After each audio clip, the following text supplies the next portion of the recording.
Good evening, members of Spiritual Encrypted Encounters. For here on Facebook, YouTube, and those who follow me under TikTok under ApeCS. How's everybody doing this evening? Making a video for all the late night owls, for all the people like me, I guess, that we stay awake during the night. I've been like this for a very long time, where it's hard for me to get rest at night. So most of my rest that I do try to get is during the day. That's when I get most of my rest during the day. But I'm up most of the night. Let me see what I can do here. There we go. Shine it up a little bit more. I don't know who's awake, still up, but I know there's some people that are normally up late at night. So this is for you, for the viewers that are up at nighttime. Hope everybody's is doing great. Everybody's doing good. As for me,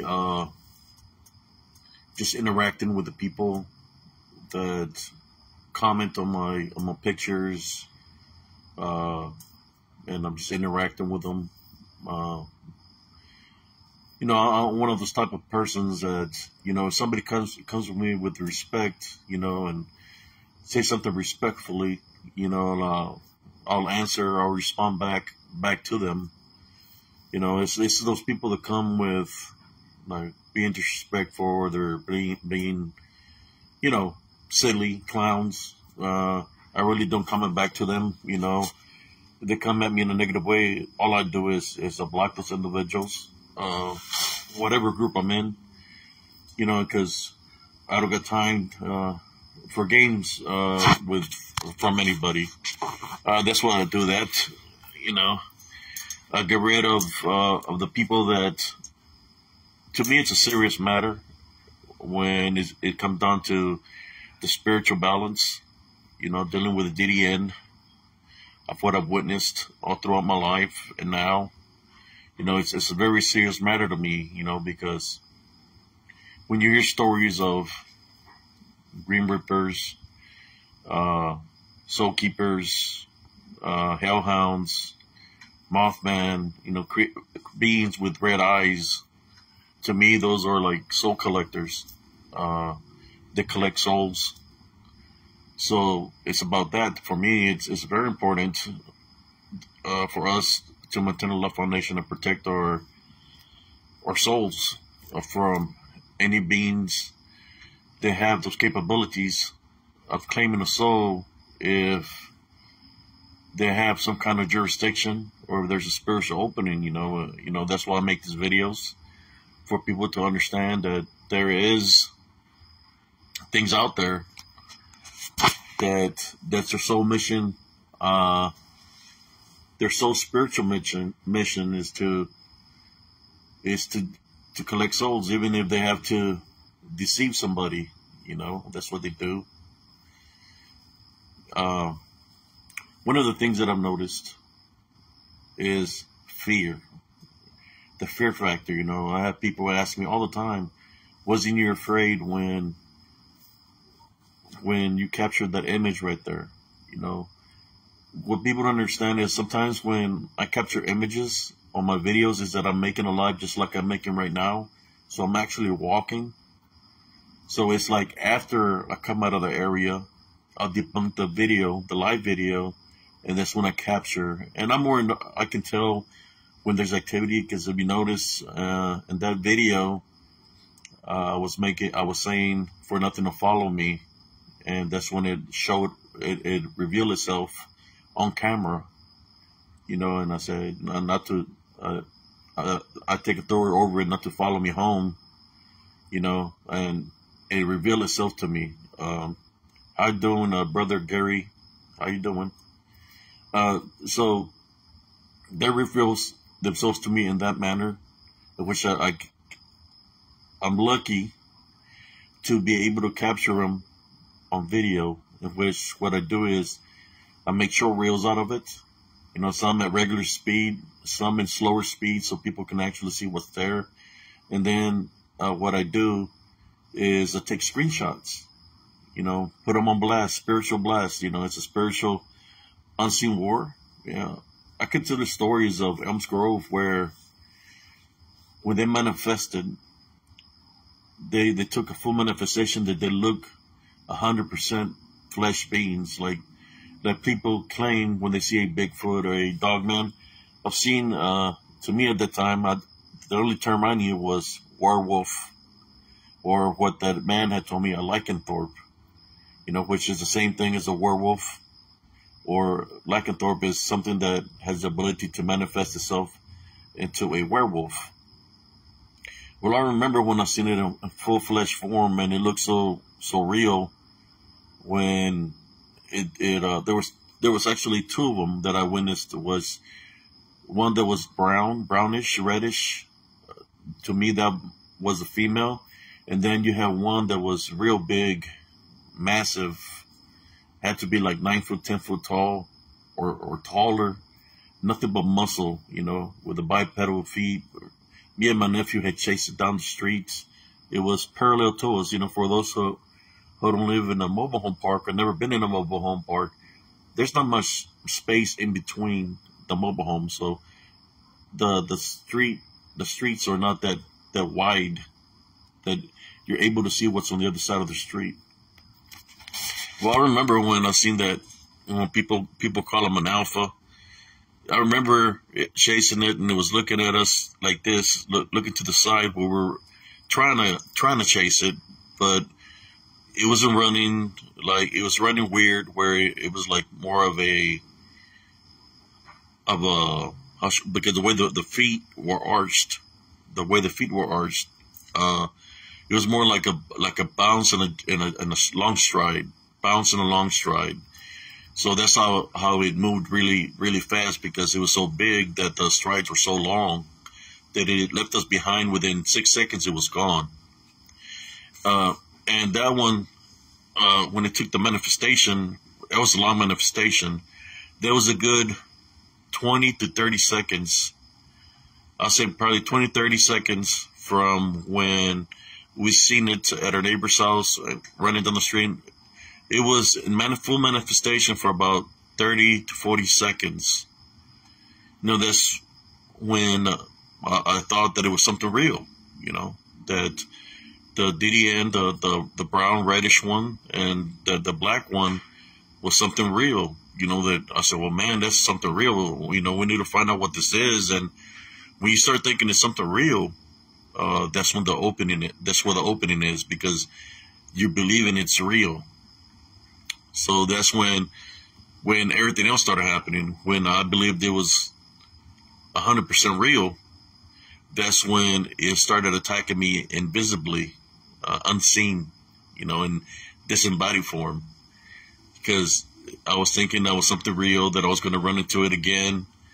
And it ran into me, all right, but it ran into me in spiritual form, in disembodied form. I remember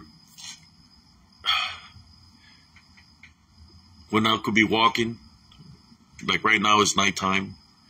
I could be walking because I love Mother Nature. I've always loved Mother Nature. I'll be walking in the park, because in the mobile home park, there's a park in there, and I will go to sit down on the park bench or just listen to the breeze, you know, that hit the leaves, and how the sounds, and you could hear the creek, you could hear the crickets, you know, chirping. And, you know, I love the sound of Mother Nature.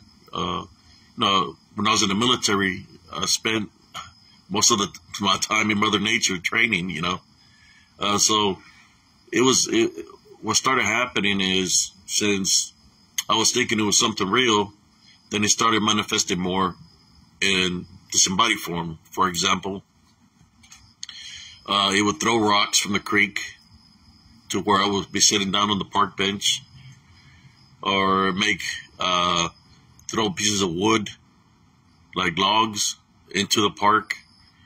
Or I could hear hear it laugh or trying to communicate with me, but when he was laughing, it was one of those wicked laughs, that I felt it was something more.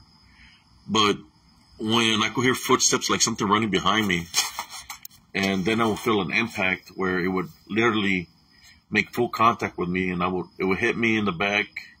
It would shove me sometimes, and it hit me one time. The time that it hit me, I was filling up some water jugs at the Dollar General. They had a machine. I think it was 50 cents a water jug or a quarter. I can't remember. But it was to fill up the gallons of water. I had filled up, and I was waiting for my nephew to come help me with the water jugs because he had gone to the corner store. When he was walking back, I was seeing him coming out of the store. I felt that blow to my back. Impact. It hit me so hard that I dropped down on my knees. But when I looked around me, there was nothing there. And that's how it happened, that it stopped showing itself in manifestation. And since, I had already believed that it was something 100% real, then he came at me and started attacking me spiritually like that. As unseen, I could hear the footsteps running towards me and impact, whether it was a shove or a hit. And that happened numerous times. I got shoved off some cliffs. The cliff by the creek in Elms Grove, I got shoved off of there. Luckily, I grabbed onto a branch of a tree, and the tree bent into the creek. And I got lucky because that was like a good 40-foot drop. 14, I could have broken my legs, and got shot off a cliff in Chalkridge Falls. Went from way up top of the ridge by this disembodied beings that I call the DDNs. But as I was going through all that, I grew spiritually because I was trying to find out what opening I had. And one of the openings was, because I wasn't afraid, the opening was that I was believing it was something real. I tried not to believe it was real, and things were still continuing to happen. So then the opening I had was unforgiveness. I had to forgive some individuals that came at me in a negative way in my past, in which I had, you could say, some anger and hatred that I had forgotten about towards these individuals. So I had to let that go. Once I forgave, that's when they tried one more time. They didn't manifest in beastly form, but they came at me in their true form, disembodied form. They tried to say they were from Sinai or Hell Realm, but not took jurisdiction over them in Jesus Christ's name. When you forgive, brothers and sisters, when you forgive, your love foundation becomes that stronger, in which you're blessed with a spiritual gift of discernment. As you're blessed with the spiritual gift of discernment, you're able to sense things spiritually through your senses, all your senses. People want to call it the third eye, but it's more of not a third eye. It's your spiritual senses are more keen because you're being spiritually blessed with the spiritual gifts to be able to sense everything around you. When people get blessed with gifts, you can feel like you're a psychic. You can feel because you can see things ahead of time. It's shown to us ahead of time what's to come, what we're facing.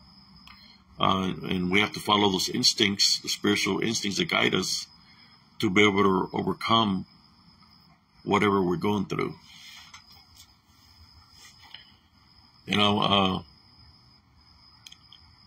Like I said, I've been in the military.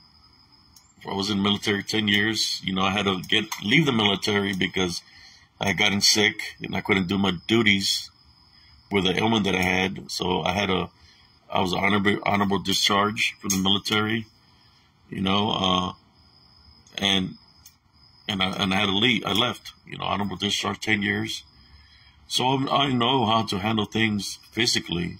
Uh, Whatever comes at me physically, I used to handle it all the time in the military. Whether I had to use weapons, whether I had to use my hands, physical. I know how to do all those things. How to handle certain situations, certain scenarios.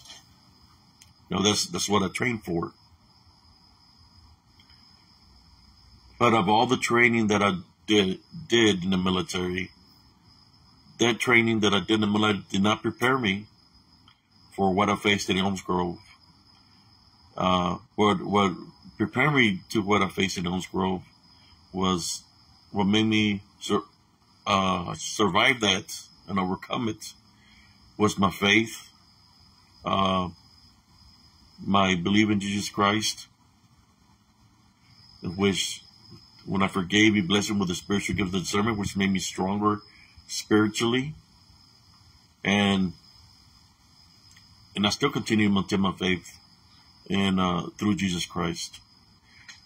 I've overcome many things, whether it was war, whether it was physical battles, whether it was spiritual battles. I've overcome everything through Jesus Christ.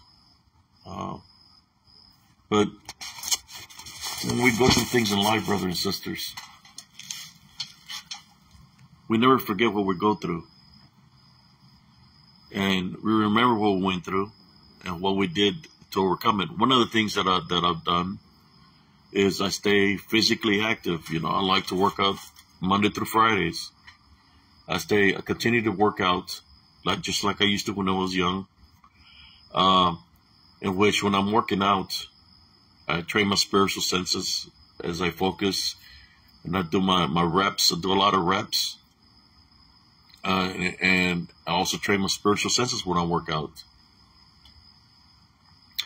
One of the things that I learned from having those falls from the cliffs and from the ridges when I was being spiritually attacked was what I have, minerals. Certain minerals have certain things to protect us from negative energies. I have a black tourmaline around my neck. I have minerals around my wrist. The ultimate protector is Jesus Christ. But the minerals have certain factors to protect us from negative energies. Black tourmaline, rose quartz.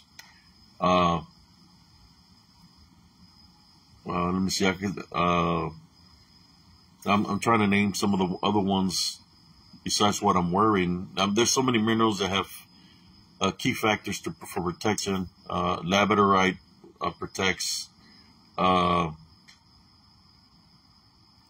Smoky quartz, white crystal quartz, citrine.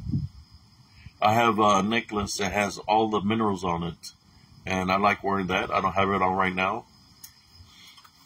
Selenite. Selenite protects us. It just doesn't protect us. Selenite, if you have a piece of selenite, this is advice I'm going to give you. You got selenite, put it in your bedroom where you sleep. Because selenite brings your guardian angels and brings angels to assist you spiritually. So I keep selenite in my room. I keep selenite in my living room. I keep it all throughout the house, and that's what selenite does. And also, if you got charging plates, if you leave selenite out in the sun, it'll energize, and you can place the crystals or minerals that you wear on the piece of selenite, and it'll charge the minerals for you. So there's something I learned from being spiritually attacked. From having those falls where the hardest fall that I had was when I got shot off the cliff in Shark Ridge Falls, that I came tumbling down the cliff, that I spent almost 3 months in crutches. That was a lot to think about, Thank God that I survived, because if you look at that cliff, as steep as it is, and the big boulders out there, I already have conditions in which if I'm on thinners, blood thinners. So if I would have hit something real hard, if my head would have hit a boulder, that would have been it for me. You know, I wouldn't be here right now. So whatever is out there had bad intentions for me. Luckily, the heavenly angels were protecting me, the Heavenly Father. That's why I'm still here. And I continue to make these videos for people to understand that the spiritual balance, spiritual battle is very real. You know, I'm just here as a messenger to y'all, trying to awaken my brothers and sisters, those who want to listen, that are willing to learn or that want to grow spiritually. That's what I'm here for. For those that want to learn and grow spiritually, you know, I have so much wisdom and knowledge to share with y'all. You know, in all aspects of the spiritual aspect, paranormal. This is what I do. You know, I've been doing this for a long time. Some of the beings that I ran into, I won't say some weird ones right now. Some that I really don't talk about, but this is from, you could say, the magical land, the magic land, right? I've run into a fairy. I've run into some pixies.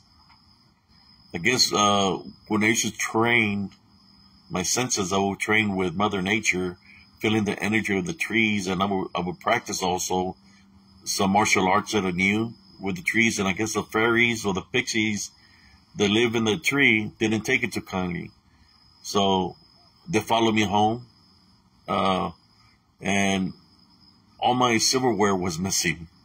It's like I would go buy, like I would say, 3 dozens of forks, 3 dozen of spoons, put them in the thing. Next thing you know, I'm missing my silverware again. And so I can't find it, you know.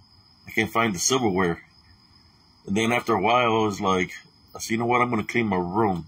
Because I had a mess. So I started cleaning my room. And I found all my silverware on the 4 corners of the bed in piles.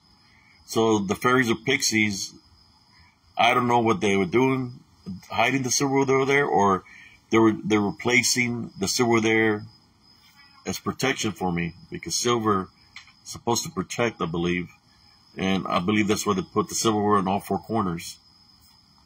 They were protecting me or looking out for me for whatever was out there, you know. So if they were putting silver, what is that telling me? That maybe what I was dealing with out there was something that deals with silver, which will be a werewolf, right? From the movies like Silver Bullet and movies from the past, that silver was what would kill a werewolf. So that kept me, how should I say, with my guards up. There was another creature I ran into one evening. I went to my living. I went to my laundry room because I was going to take out the clothes from the dryer.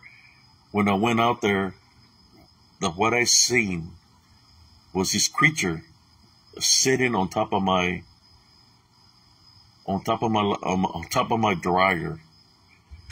Its hair was combed like a person. The face looked like a person. It was looking at me, but the body was like of a creature. It was no possum.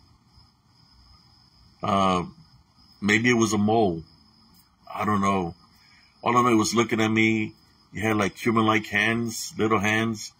And he was looking at me, and he wasn't moving. He wasn't budging. And you could literally tell it looked like human from the face.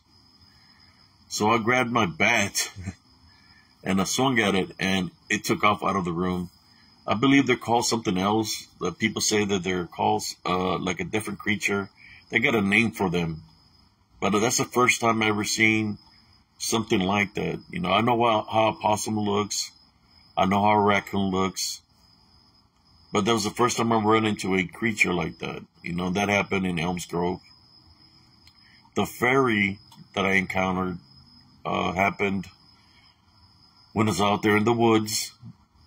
I was doing a video and I started hearing a low pitched noise. As I was hearing this low pitched noise, I started following the noise, and it sounded like buzzing sound. So I had my camera, and I was just walking and recording, following the noise. And I reached to this location where I was recording, and I pointed the camera, and I was just recording, and that's where the humming stopped. But I could feel something there. And that's where I captured, through a screenshot, a picture of a fairy sitting down on a grain of grass. I believe the fairy might have distracted me to get me out of that area where I was at, because that area is hot and heavy. And that's the path of Elms Grove. My neighbors, some of my neighbors, they would always tell me that there was pixies there. Pixies. Because some of them were mischievous. So they were saying there were pixies, that they were coming, they were doing the same thing to them. They were hiding their jewelry and hiding things from them. They were hiding things from them. And she would tell me that they were coming from the big tree. That she had a big tree, old tree, that they were coming for the tree. But those other things that I witnessed, besides the, people want to say, I call a dogman, the werewolf, the lycanthrope, besides the dark shadow, the dark shadow beings that come out there, that will come out of the wool line. One of the first encounters I had of this shadow figures was at nighttime, like around 12 o'clock. I could see people running in the park because they looked like shadows. And I thought they were playing hide and go seek or tag. And there'll be like 10 or 12 just running around. And I will go out there to the area they're running. When I will go out there, the shadow beings were running to the woods. And I thought it was kids. And I would tell them, hey, y'all need to go to your houses. Can't be running around here late at night like this. So I walk all the way back to my mobile home. Next thing you know, they come out of the wool line again, and they start running around in the wool line, in the park. So I'll go back out there again, like 1 a.m. It's like, hey, y'all need to go home. I'm gonna, I'm gonna tell, if I catch you all, I'm gonna tell your parents what y'all doing out here. But it wasn't really kids that was out there. It was this dark shadow beings pretending to be kids playing hide and go seek, or how should I say, playing tag, whatever.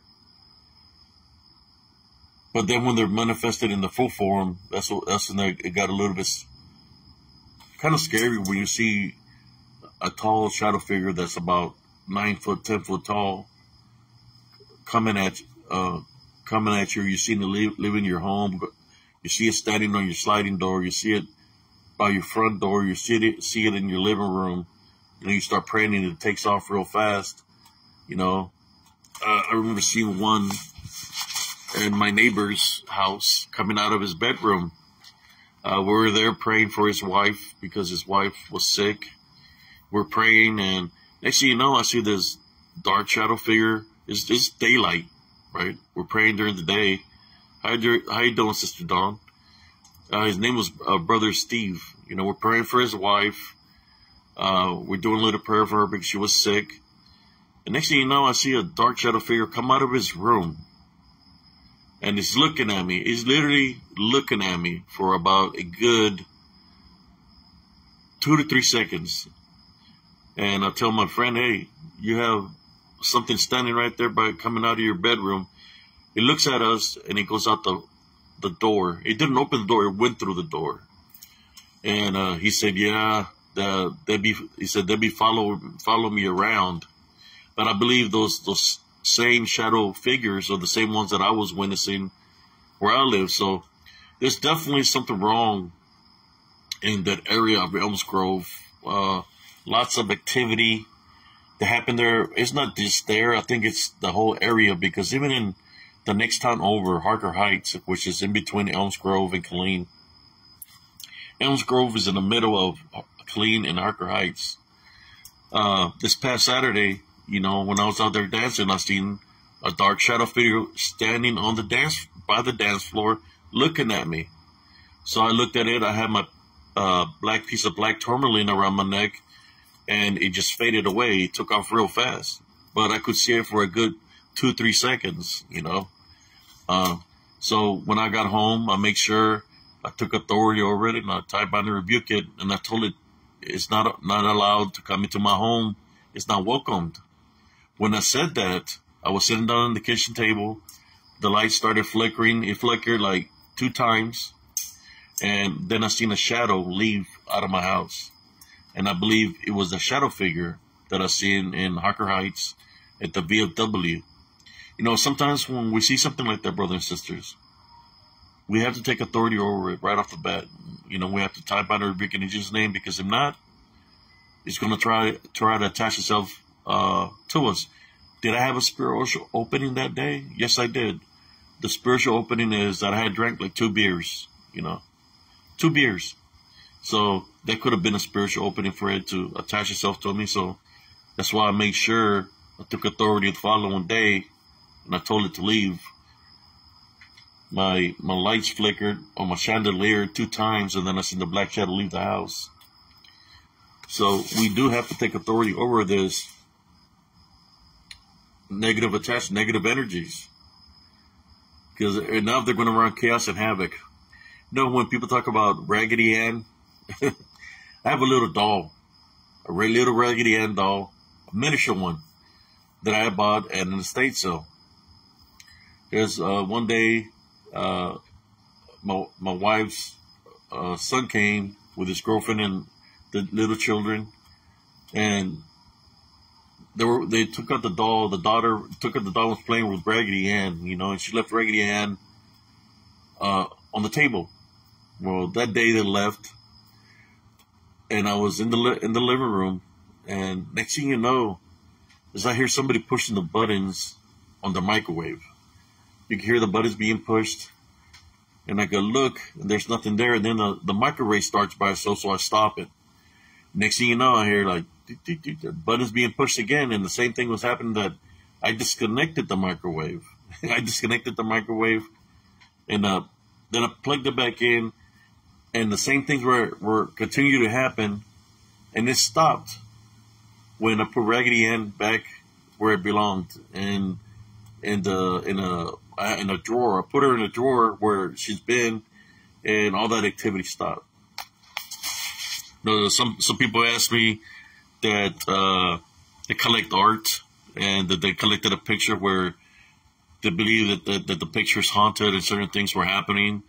And I believe that 100%. There's objects that people might have had that they loved, that their spirits might be attached to them. Whether I'll give you a story. There was a thrift store that was right across the Domino's where I lived in Elms Grove, and I used to like going over there because they would sell stuff real cheap, like in this thrift store. Some pretty cool things, antique things and stuff like that. And there was this little music box with a ballerina in it, and it had some beautiful music. You could tell it was well taken care of. So I bought it, and I took it home. I placed it on my dresser, and that night I turned it on, and I could see the little ballerina move, and I could hear. I liked the music it was making. It's like some old music. Just the songs, just like old tunes that it was playing. So I went to sleep. When I got awoken in the middle of the night by something, right? When I woke up in the middle of the night, brothers and sisters,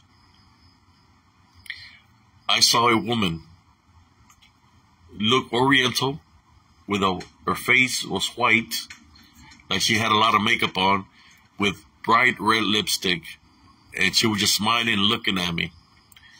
And she was just staring there for a good, I would say, 5 to 10 seconds. When I started praying, right, praying. She left. Well, the following day, I grabbed the little music box. I went back and I gave it back to him. I said, look, you can keep this music box. I don't want it. It's free of charge. You can have it back. And I don't want my money back. You can have it. So I left the music box there, right? I left the music box. So I went back another day and I was shopping there. And I'm at the cash register. I was paying. Next thing you know, the music box that had put it back on the shelf came flying towards my face. Literally, like if somebody picked it up and threw it at me. And it's flying straight from my face, but it ran out of velocity and landed right by my feet. And the cashier said, I guess somebody must not like you. And, you know, it was, I believe, all these areas where there's this buildings. I think there used to be an old boys and girls club there. There's an airport. They got a Domino's. They got a O'Reilly's. There's a club. I think all that area, I believe, must, in some kind of way, have been Indian burial ground. That's why there's so much paranormal activity like that happening in those areas. But I'll never forget that day. The music box got thrown at my face. You know, just sharing some stories with y'all that I haven't really spoken of the things that happened there in Elms Grove. There was one evening, because I used to walk for exercise at nighttime, and I had walked a friend to their house walking to their house, and I was walking back. When I was walking back, I hear like somebody was running beside me along the homes, but there was nobody there. You know, it was already late. And next thing you know, I could see cars moving, like somebody was jumping on the cars, but there was nobody there, you know. So the alarms were going off from the vehicles, but there was nobody there. And I found that very strange, you know, that, you know, I started praying, dear Father, for whatever's there, not to follow me home. But yes, I'm just glad that I moved out of that area. Have you ever just gotten up and said, you know what, screw it, I'm leaving everything behind? I'm just leaving everything behind, I'm taking nothing with me? That's kind of like what I literally did. He just got up and left. You know, I didn't want to bring really nothing with me because of possible negative attachments. So I just left everything, you know, and started from new, you know, started from scratch. But yes, I like to talk about many things, you know, with whoever is going through something, or whoever wants to share a story with me. You know, if I like making lives here of spiritual or cryptid encounters, because I have the capability of downloading the videos that I make here on the group, and I can move them to YouTube. That's why I like doing them this way. If somebody wants to share their story, or you wants to do a live with me, talk about whatever topic y'all want to talk about, I'm up for it if y'all up for it. You know, just give me your name, talk to me through Messenger, and we can make it happen here on Spiritual and Cryptid Encounters. And I believe sharing is caring. That's why I created the site. I don't want, you know, in my group, nobody's going to get ridiculed in any kind of way, shape, or form. If anybody causes any kind of, tries to cause any kind of disrupt our group, you know, I don't play around. I just send them away, because I don't got time for people that don't take this matter seriously, you know, the spiritual aspect out of things. But that's why I created this group. Like I said, sharing is caring. Sharing the wisdom and knowledge with one another is what we need to do as brothers and sisters, whether we're doing it from the spiritual side, from the paranormal side, from the cryptid side, from the science side, like UFOs. You know, we're supposed to share information with one another that maybe we can come up with a conclusion of how to be able to overcome what we're witnessing, of what we're experiencing. But anyways, brothers and sisters, this is just a quick live video. Y'all have a beautiful, blessed evening. I thank y'all for tuning in, and God bless every single one of y'all. Peace out.